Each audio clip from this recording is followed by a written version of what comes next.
Hello everyone, welcome to the maths world. ఈ వీడియోలో AP state board new syllabus, CBSE syllabus 10th class మ్యాథమెటిక్స్లో third chapter pair of linear equations in two variables అనే చాప్టర్లో exercise 3.1లో 2, 3 problems ఎలా చేయాలో ఈ వీడియోలో నేర్చుకుందాము. ఈ 2 ప్రాబ్లమ్స్ రెండు కూడా ఒకేలాగా చేయాలి.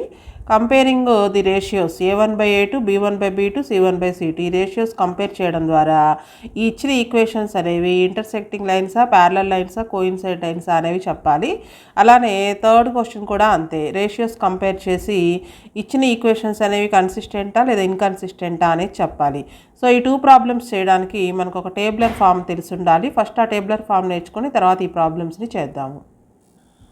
ఈ టేబులర్ ఫామ్ ఆల్రెడీ ఇంట్రడక్షన్ వీడియోలో ఎక్స్ప్లెయిన్ చేశాను, మరలా ఇంకొకసారి చూద్దాము. ఈ టేబులర్ ఫామ్లో ఉన్న ఈ ఇన్ఫర్మేషన్ తెలిస్తేనే 2-3 ప్రాబ్లమ్స్ని ఈజీగా చేయగలము. సో మనకిచ్చిన ఈక్వేషన్స్లో కోఎఫిషియెంట్స్ని ఫస్ట్ ఈక్వేషన్లో కోఎఫిషియెంట్స్ని a1, b1, c1 అనుకుంటాము.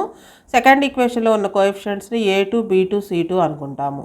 సో a1/a2, b1/b2, c1/c2 ఈ 3 రేషియోస్ వేసుకున్న తర్వాత ఈ 3 రేషియోస్ కనుక నాట్ ఈక్వల్, ఒకదానికొకటి నాట్ ఈక్వల్గా వచ్చినట్లయితే అవి ఇంటర్సెక్టింగ్ లైన్స్ అవుతాయి. అంటే ఇచ్చిన ఈ 2 ఈక్వేషన్స్కి లైన్స్ డ్రా చేసినట్లయితే ఇంటర్సెక్టింగ్ లైన్స్ వస్తాయి. ఇంటర్సెక్టింగ్ లైన్స్ అయితే కనుక ఒకే ఒక సొల్యూషన్ ఉంటుంది. సొల్యూషన్ ఉంటే కనుక ఆ ఈక్వేషన్స్ని కన్సిస్టెంట్ అంటాము. సో మొత్తం ఇక్కడ 3 పాయింట్స్ ఉన్నాయి. ఆ 3 పాయింట్స్ ఏంటంటే 3 నాట్ ఈక్వల్గా వస్తే రేషియోస్ ఇంటర్సెక్టింగ్ లైన్స్ అనేది ఒక పాయింట్. ఇంటర్సెక్టింగ్ లైన్స్ అయితే ఎన్ని సొల్యూషన్స్ ఉంటాయి అనేది సెకండ్ పాయింట్. సొల్యూషన్ కనుక ఒకటే ఉన్నట్లయితే లేదా సొల్యూషన్ కనుక ఉన్నట్లయితే ఆ ఈక్వేషన్స్ని కన్సిస్టెంట్ అంటాము. అలాగే 3 రేషియోస్ కనుక ఒకదానికొకటి ఈక్వల్గా వచ్చినట్లయితే కోయిన్సైడ్ లైన్స్ని ఫామ్ చేస్తాయి. లైన్స్ ఒకదాని మీద ఒకటి వస్తాయి అన్నమాట. అలా ఉంటే కనుక ఆ ఈక్వేషన్స్కి ఇన్ఫైనెట్లీ మెనీ సొల్యూషన్స్ వస్తాయి. సొల్యూషన్ ఉంది కాబట్టి ఇవి కూడా కన్సిస్టెంటే అవుతాయి. సో సొల్యూషన్ ఉంటే కనుక కన్సిస్టెంట్ అవుతుంది, అసలు సొల్యూషన్ లేకపోతే ఇన్కన్సిస్టెంట్, అంటే థర్డ్ కండిషన్ అనమాట. a1/a2, b1/b2 ఈక్వల్గా ఉండి c1/c2 ఈక్వల్గా లేకపోతే కనుక, అంటే ఫస్ట్ 2 రేషియోస్ ఈక్వల్గా ఉన్నట్లయితే అవి ప్యారలల్ లైన్స్ని రిప్రజెంట్ చేస్తాయి. ప్యారలల్ లైన్స్కి సొల్యూషన్ ఉండదు. సొల్యూషన్ లేకపోతే కనుక ఆ ఈక్వేషన్స్ని ఇన్కన్సిస్టెంట్ అంటాము. సో సెకండ్ ప్రాబ్లంలో మనకి లైన్స్ ఏమవుతాయి, లైన్స్ ప్యారలల్ లైన్సా, కోయిన్సైడ్ లైన్సా లేదా ఇంటర్సెక్టింగ్ లైన్స్ అవుతాయో కనుక్కోవాలి. థర్డ్ ప్రాబ్లంలో అవి కన్సిస్టెంటా, ఇన్కన్సిస్టెంటా అంటే ఈ కండిషన్స్ చెప్పాలన్నమాట. 2 ప్రాబ్లమ్స్ కూడా రెండు ఒకేలాగా చేస్తాము. Second problem, on comparing the ratios a1/a2, b1/b2 and c1/c2, find out whether the lines representing the following pairs of linear equations intersect at point, are parallel or coincident. So ఈ ratios compare చేయడం ద్వారా ఇచ్చిన equations అనేవి intersecting లైన్స్ని form చేస్తాయా, parallel లైన్సా లేదా coincide లైన్సా అనేది చెప్పాలన్నమాట. So first ఈక్వేషన్లో ఇచ్చిన కోఎఫిషియెంట్స్ని a1, b1, c1 అనుకుంటాము. a1 = 5, b1 = -4, ముందున్న సైన్తో సహా రాసుకోవాలి. c1 = 8. నెక్స్ట్ సెకండ్ ఈక్వేషన్లో ఉన్న కోఎఫిషియెంట్స్ అన్నిటిని a2, b2, c2, x coefficient a2, y coefficient b2, constant c2 అవుతుంది. a2 = 7, b2 = 6, c2 = -9. సో ఇప్పుడు రేషియోస్ కంపేర్ చేయాలి. a1/a2 = a1 5, a2 7, అంటే 5/7. నెక్స్ట్ b1/b2 = -4/6, 2 టేబుల్లో క్యాన్సిల్ అవుతుంది. 2 2s 2 3s అంటే -2/3. నెక్స్ట్ c1/c2, c1 8, c2 -9, ఈ రెండు కూడా కోప్రైమ్స్ అంటే క్యాన్సిల్ అవ్వవు. 3 రేషియోస్ కూడా నాట్ ఈక్వల్, ఒకదానికొకటి ఈక్వల్గా లేవు, డిఫరెంట్ వాల్యూస్ వచ్చాయి. a1/a2 is not equal to b1/b2 is not equal to c1/c2. So ఇలా ఉంటే కనుక ఆ 2 లైన్స్ కూడా ఇంటర్సెక్టింగ్ లైన్స్ అవుతాయి. మనం చెప్పుకున్న కండిషన్ ప్రకారం ఇక్కడ పిక్చర్లో కనిపిస్తుంది కదా. So these equations form intersecting lines, అంటే గ్రాఫ్ డ్రా చేసినట్లయితే కనుక ఇవి ఇంటర్సెక్టింగ్ లైన్స్ అవుతాయి అన్నమాట. 3 ఒకదానికొకటి నాట్ ఈక్వల్ అయితే. సో ఇలా నా ఇంటర్సెక్టింగ్ లైన్స్ అయితే కనుక ఒక సొల్యూషన్ ఉంటుందన్నమాట. హ్యావింగ్ వన్ సొల్యూషన్ లేదా యూనిక్ సొల్యూషన్ అంటాము. ఇక్కడ సొల్యూషన్స్ ఉంటాయా లేదా అని అడగలేదు, కానీ అలవాటు అవడం కోసం రాస్తాను. హ్యావింగ్ వన్ సొల్యూషన్ కనుక ఉంటే వాటిని కన్సిస్టెంట్ అంటాము. అండ్ కన్సిస్టెంట్ ఒక సొల్యూషన్ ఉన్నా ఇన్ఫైనైట్లీ మెనీ సొల్యూషన్స్ ఉన్నా ఆ ఈక్వేషన్స్ని కన్సిస్టెంట్ అంటాము. సొల్యూషన్ కనుక లేకపోతే వాటిని ఇన్కన్సిస్టెంట్ అంటాము. Next second problem 9x + 3y + 12 = 0, 18x + 6y + 24 = 0. First ఈక్వేషన్లో ఉన్నటువంటి కోఎఫిషియంట్స్ అన్నీ కూడా a1 b1 c1 అవుతాయి. a1 9, b1 3, c1 12. సెకండ్ ఈక్వేషన్లో ఉన్న కోఎఫిషియంట్స్ అన్నీ a2 b2 c2, a2 18, b2 6, c2 24. a1/a2 value a1/a2 = 9/18. 9 టేబుల్లో క్యాన్సిల్ అవుతుంది. 9 1s 9 2s, సో 1/2. నెక్స్ట్ అలానే b1/b2 = 3/6. 3 టేబుల్లో క్యాన్సిల్ అవుతుంది. 3 1s 3 2s = 1/2. c1/c2 = 12/24. 12 టేబుల్లో క్యాన్సిల్ అవుతుంది. 12 1s 12 2s 1/2. 3 రేషియోస్ కూడా ఈక్వల్గా వచ్చాయి. a1/a2 = b1/b2 = c1/c2. 3 రేషియోస్ ఈక్వల్గా ఉంటే కనుక అవి కోయిన్సైడ్ లైన్స్ అవుతాయి. These equations are coincide lines. These equations form coincide lines. Coincide lines కనుక అయితే ఇన్ఫైనైట్లీ మెనీ సొల్యూషన్స్ ఉంటాయి. Having infinitely many solutions. Infinitely many solution ఉంది కాబట్టి ఇవి కన్సిస్టెంట్ అంటాము. And consistent. సొల్యూషన్ లేకపోతే కనుక ఇన్కన్సిస్టెంట్ అంటాము. Next third problem 6x - 3y + 10 = 0, 2x - y + 9 = 0. First ఈక్వేషన్లో ఉన్న కోఎఫిషియంట్స్ అన్నిటినీ a1 b1 c1 అనుకుంటాం. x coefficient a1, y coefficients b1 -3, constant c1 10. అలానే సెకండ్ ఈక్వేషన్లో ఉన్న coefficients x coefficient a2 2, y coefficient b2 -1. Coefficient ఏం లేకపోతే 1 ఉన్నట్లు ముందున్న సైన్తో సహా రాసుకోవాలి. -1. Next constant c2 9. సో ఇప్పుడు రేషియోస్ కంపేర్ చేద్దాం. a1/a2 = 6/2. 2 1s 2 3s క్యాన్సిల్ అవుతుంది. అంటే ఆన్సర్ 3. నెక్స్ట్ అలానే b1/b2. b1 value -3, b2 value -1. Minus cancel. 3/1 అంటే 3 అవుతుంది. Next c1/c2. c1 10, c2 9. ఈ రెండు కూడా క్యాన్సిల్ అవ్వవు. సో మనకి ఇక్కడ a1/a2 b1/b2 ఈక్వల్గా వచ్చింది. a1/a2 = b1/b2. c1/c2 not equal, అంటే కాన్స్టెంట్స్ రేషియో ఈక్వల్గా లేదు. సో ఇలా ఉంటే కనుక కండిషను ఈ ఈక్వేషన్స్ ప్యారలల్ లైన్స్ని రిప్రజెంట్ చేస్తాయి. ఫస్ట్ 2 ఈక్వల్గా ఉండి థర్డ్ వన్ నాట్ ఈక్వల్గా ఉంటే కనుక these equations represent parallel lines. Represent. ఈ కండిషన్స్ తెలిసి ఉండాలి. ఇవి problems very very important. Represent parallel lines. Parallel lines అయితే కనుక సొల్యూషన్స్ అనేవి ఉండవు. హ్యావింగ్ నో సొల్యూషన్ లేవు కాబట్టి వీటిని ఇన్కన్సిస్టెంట్ అంటాము. And inconsistent.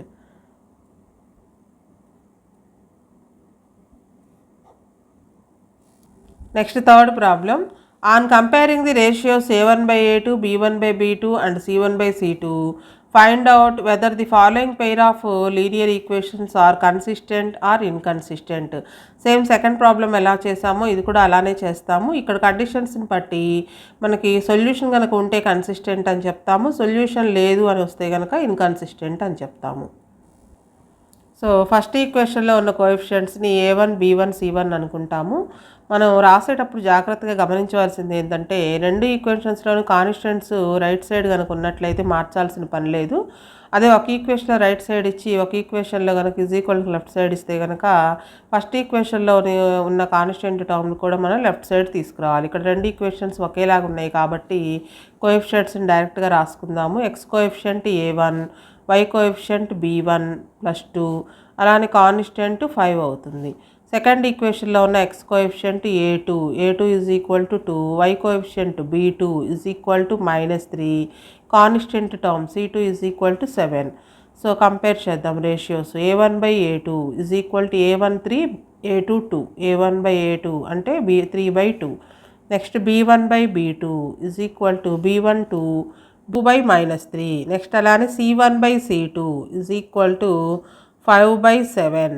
3 రేషియోస్ కూడా నాట్ ఈక్వల్గా ఉన్నాయి. A1/A2 is not equal to B1/B2 is not equal to C1/C2. 3 ratios not ఈక్వల్గా ఉంటే కనుక అవి ఇంటర్సెక్టింగ్ లైన్స్ని రిప్రజెంట్ చేస్తాయి. These equations represent intersecting lines. So ఈ కండిషన్ గుర్తుండాలి. Represent intersecting lines. Intersecting lines అయితే కనుక ఒకే సొల్యూషన్ ఉంటుంది. సొల్యూషన్ ఉంటే కనుక వాటిని కన్సిస్టెంట్ అంటాము. హ్యావింగ్ వన్ సొల్యూషన్ అంటే ఎక్స్కి ఒక సొల్యూషను, వైకి ఒక సొల్యూషన్ మాత్రమే ఉంటుంది. And consistent. సొల్యూషన్ ఉంటే కనుక ఆ ఈక్వేషన్స్ని కన్సిస్టెంట్ అంటాము.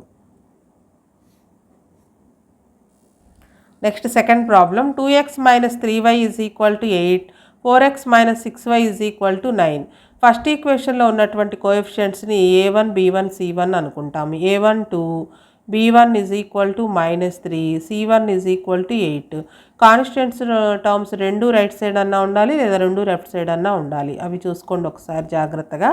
సెకండ్ ఈక్వేషన్లో ఉన్న కోఎఫిషియంట్స్ని A2 B2 C2. A2 4, B2 -6, C2 9.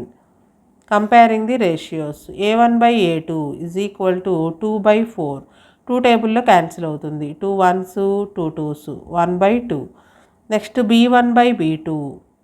B1 -3, B2 -6. Minus cancel. 3 1s 3 2s 6 1/2.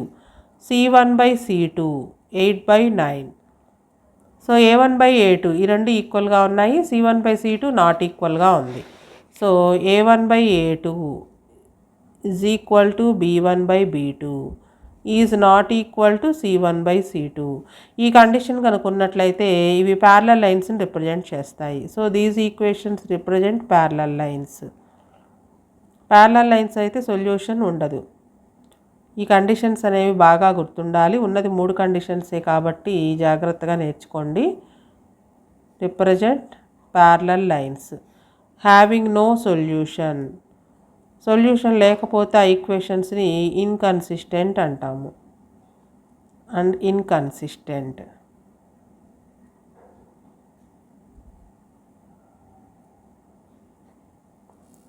Next third problem. 3/2x + 5/3y is equal to 7, 9x - 10y is equal to 14.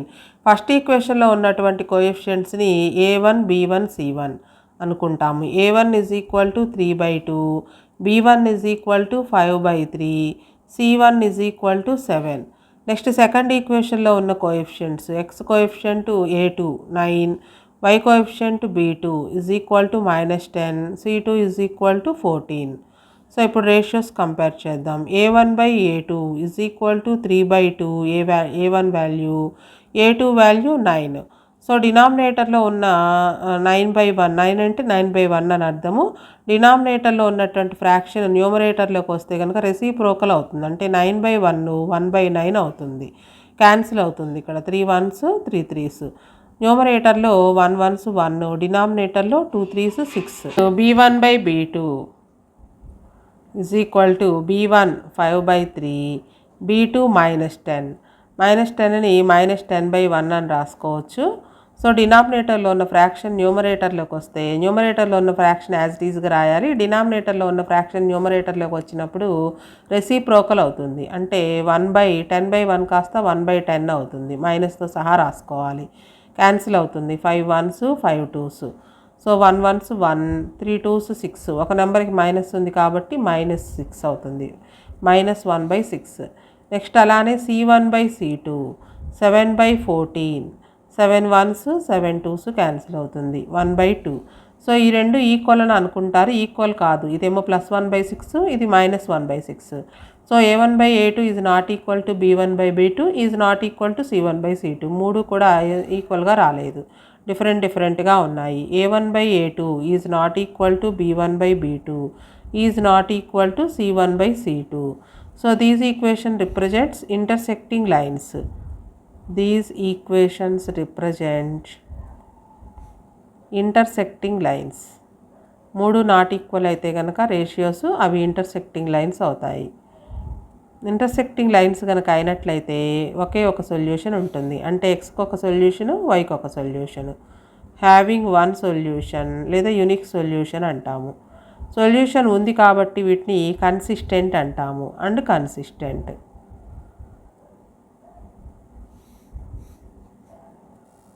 Next fourth problem. 5x - 3y = 11 - 10x + 6y = -22. First ఈక్వేషన్లో ఉన్న coefficients అన్నీ కూడా a1 b1 c1. a1 5, b1 -3, c1 = 11. Next second ఈక్వేషన్లో ఉన్న coefficients a2 = -10, b2 = 6, c2 = -22. ఈ coefficients రాసుకునేటప్పుడు వాటి ముందు ఉన్న సైన్తో సహా రాసుకోవాలి. ప్లస్ ఉంటే రాయవలసిన అవసరం లేదు, మైనస్ ఉంటే మెన్షన్ చేయాలి. a1/a2 = 5/-10. 5 టేబుల్లో క్యాన్సిల్ అవుతుంది. 5 1s 5 2s. ఒక నెంబర్కి మైనస్ ఉంది కాబట్టి అదే మైనస్ క్యారీ అవుతుంది, -1/2. Next b1/b2 = -3/6.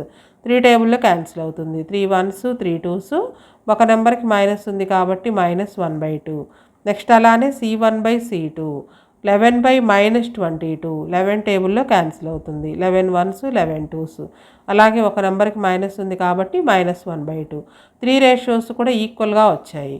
So a1/a2 = b1/b2 = c1/c2. 3 ratios ఈక్వల్గా ఉంటే కనుక అవి కోయిన్సైడ్ లైన్స్ అవుతాయి. These equation represents coincide lines.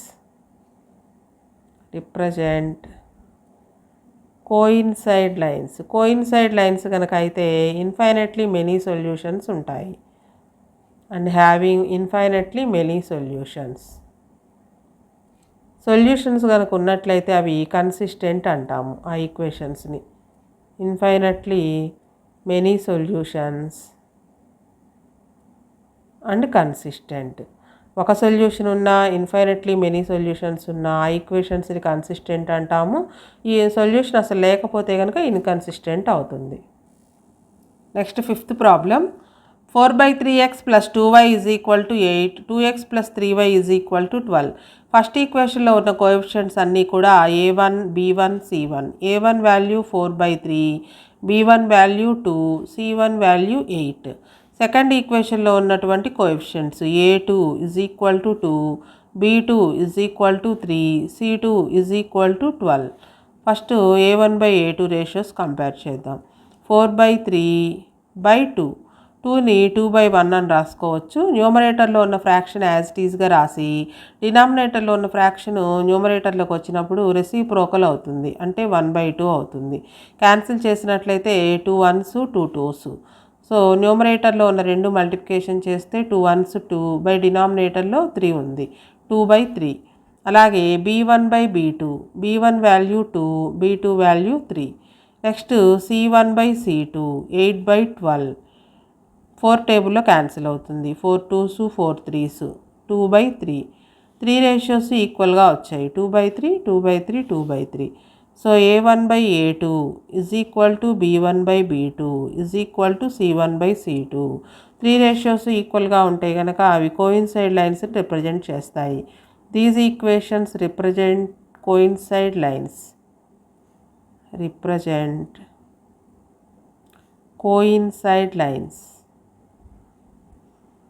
Coincide lines కనుక అయినట్లయితే ఇన్ఫైనెట్లీ మెనీ సొల్యూషన్స్ ఉంటాయి ఎక్స్కి వైకి.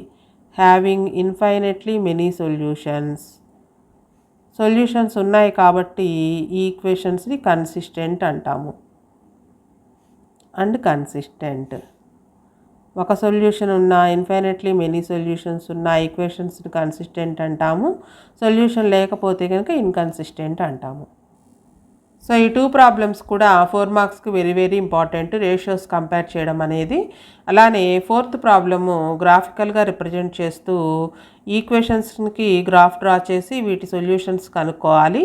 ఇవి 8 మార్క్స్కి వెరీ వెరీ ఇంపార్టెంట్.